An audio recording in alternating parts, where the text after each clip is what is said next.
কিন্তু সেটে কেন যেতে পারবে না সেটা একটু শুনি না। মানে তাহলে এরকম কতগুলো ব্যাপার থাকে, হয়তো অনেকে বলতে পারে যে এটা মা বানিয়ে দিয়েছে, বা আমার বাবা, যেমন মা যখন স্টার্ট করেছিল বাবা কিন্তু মার সেটে যেত না, কারণ বাবার কথা ছিল যে একবার যদি আমি থাকি বা হেল্প করি তাহলে সবসময় তোমার মনে হবে যে হেল্পটা করা উচিত, বা সবাই তখন বলবে যে এটা তো ব্যাকড বাই হিম। সো আমার ক্ষেত্রেও আমার প্যারেন্টসরা ওইটাই বলেছে যে ইন্ডিপেন্ডেন্টলি করো। এই গল্পগুলো শুনবো একটু নবার কাছে জানতে চাই। নবাকে দেখলাম হাত পেতে টাকা চাচ্ছে, ওকে, বাট কিভাবে মানে আসলে দর্শক দেখতে পাবে? আমার মনে হয় দর্শক দেখলে বুঝতে পারবে, আমি আসলে কিছুই বলতে চাই না। না, আমি বলতে চাচ্ছি অলরেডি কিন্তু এই নয়া নোট দর্শক যারা দেখছে দেখে ফেলেছে। হ্যাঁ, দুপুর থেকেই কিন্তু এটা আই স্ক্রিনে চলে এসেছে। ছোট্ট করে একটু শুনতে চাই যে ছোট্ট করে আমি বলতে চাই যে এই মুহূর্তে I am sitting in the middle between my director and the of course him. So আমার কাছে মনে হয় I am sitting as a bridge, right?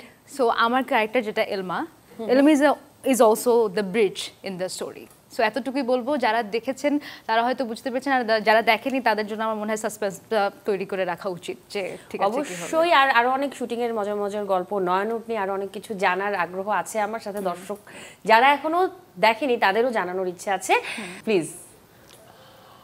মানুষ তো মাগনা ভিক্ষা দেয় না, মানুষ ভিক্ষা দেয় তার ভালো কিছু হবে এই আশায়। ওই জন্য আমার ভিক্ষা করতে খারাপ লাগে না। নতুন নির্মাতা, তাই না? এই কাজটা যে করেছেন একদম নতুন নির্মাতার সাথে, তো সেভাবে নিশ্চয়ই আগে থেকে পরিচয় নেই। অনন্যার ব্যাপারটা একটু অন্যরকম। আমি ওর সাথে এটা ওর প্রথম কাজ, কিন্তু এর আগে সে তার মা যেহেতু ডিরেক্টর, তার মার সাথে কাজ করেছে, তার বাবা যেহেতু ডিরেক্টর, তার বাবার সাথে কাজ করেছে, অ্যাসিস্ট্যান্ট ডিরেক্টর হিসেবে বা অন্যান্য সেক্টরে কাজ করেছে। আচ্ছা, আমার প্রশ্ন কিন্তু আরেকটু বাকি আছে। আচ্ছা, এতটুকুতে একটুখানি উত্তরের কাছাকাছি পেয়ে গিয়েছি। তো আমি জানতে চাচ্ছিলাম যে নয়ানোটে কাজ করার ক্ষেত্রে বড় কারণ কোনটা ছিল, যে এটার গল্পটা অন্যরকম? এটা টাকা, নাকি চরিত্র, নাকি এই যে নতুন নির্মাতা তার সাথে কাজ করা?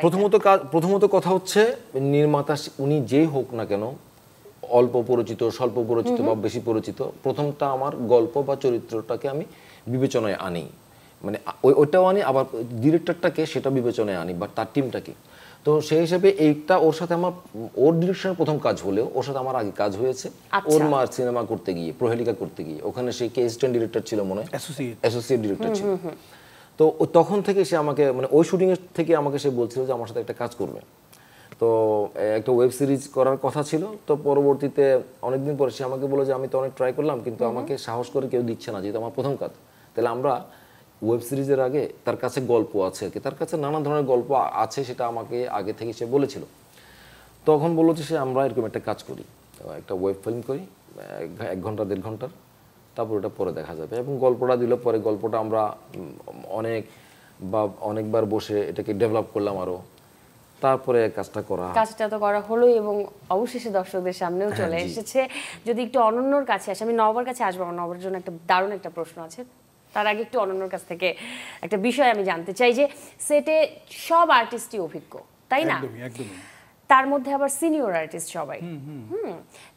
অনন্যর প্রথম কাজ, সম্পর্কের দিক থেকে সবাই আবার মায়ের কলিগ, তাই না? তো কোনো চাপ অনুভব হয়েছে কিনা কাজ করার সময়? না, অনেস্টলি একটুও চাপ অনুভব হয়নি, কারণ মানে আমি কিন্তু হঠাৎ করে কাজ শুরু করেছি সেটা না। আমি লাস্ট 5-6 ইয়ার্স ধরে 4th assistant director, 3rd assistant director, তারপরে হয়তো অ্যাসোসিয়েট ডিরেক্টর। সো এই জার্নিটার মধ্যে অনেকের সাথে পার্সোনালিও আস্তে আস্তে পরিচয় হয়েছে, মানে মানে প্রফেশনালভাবে আর কি। তো ওই জায়গায় চাপটা ছিল না, কিন্তু আমি বলবো যে সবাই আমাকে অনেক সাপোর্ট করেছে, যে কারণ ডিরেক্টর সিন্স আমার ফার্স্ট প্রজেক্ট, আমার ক্যানভাস তো এখনো অত বড় হয়নি, হয়তো ফিউচারে হবে। তো সাপোজ আমার যদি 10টায় শুটিং শুরু হওয়ার কথা, কেউ যদি 2টায় সেটে আসতো, তাহলে আমার একদম পসিবল হতো না কাজটা শেষ করা, কারণ আমরা 5 দিনে প্রায় 18টা জোনে শ্যুট করেছি। তো এখানে সবাই খুবই হেল্পফুল ছিল, মানে অন টাইম একদম, মানে জাস্ট বললাম আসলে বেগ পোহাতে হয়নি। না না না, আমি শুনেছি অনন্য নাকি মাকে শুটিং ওই জায়গাটাতেই আসতে দেয়নি। হ্যাঁ, মানে মার একটা রিচুয়াল আছে যে মা কোনো একটা বড় কাজ শুরু করার আগে নারকেল ভাঙে আর কি, সেটা আর কি আমাদের কালচারালি একটা ব্যাপার। তো আমারটা যেহেতু সেটে যেতে পারবে না, সো মা নারকেলটা ভেঙেছে রাস্তায় সবার সাথে, ভেঙে চলে গেছে। কিন্তু সেটে কেন যেতে পারবে না সেটা একটু শুনি না। মানে তাহলে এরকম কতগুলো ব্যাপার থাকে, হয়তো অনেকে বলতে পারে যে এটা মা বানিয়ে দিয়েছে, বা আমার বাবা, যেমন মা যখন স্টার্ট করেছিল বাবা কিন্তু মার সেটে যেত না, আচ্ছা, কারণ আচ্ছা।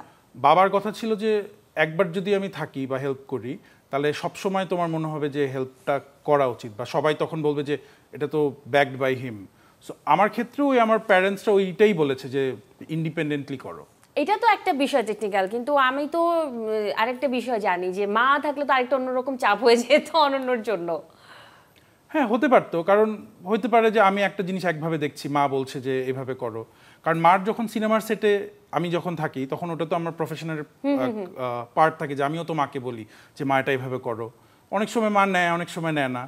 তো তখন যদি মা আমার সেটে আমাকে সেই জিনিসটা বলতো তখন আমার জন্য অবভিয়াসলি প্রেশার হতো যে আমি কি শুনবো নাকি শুনবো না।